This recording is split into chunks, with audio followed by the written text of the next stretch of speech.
মেয়েটা মিষ্টি হেসে বলেছিল, কাল আবার এই রাস্তা দিয়ে আসবেন। পরের দিন ঠিক সেই সময় ছেলেটা আবার সেই রাস্তার ধারে অপেক্ষা করছিল। হঠাৎ দূর থেকে দেখা গেল লাল শাড়ি পরা সেই মেয়েটা ধীরে ধীরে তার দিকে হেঁটে আসছে।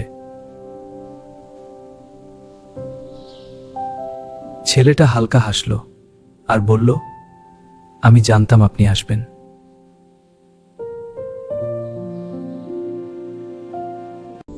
কালকে আপনি না থাকলে হয়তো আমি সত্যিই পড়ে যেতাম।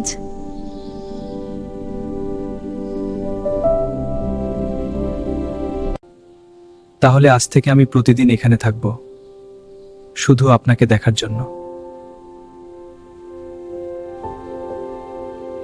মেয়েটা কিছু বলল না, শুধু হেসে সামনে হাঁটা শুরু করলো। আর ছেলেটা বুঝে গেল, এই পথেই শুরু হলো তাদের নতুন ভালোবাসার গল্প।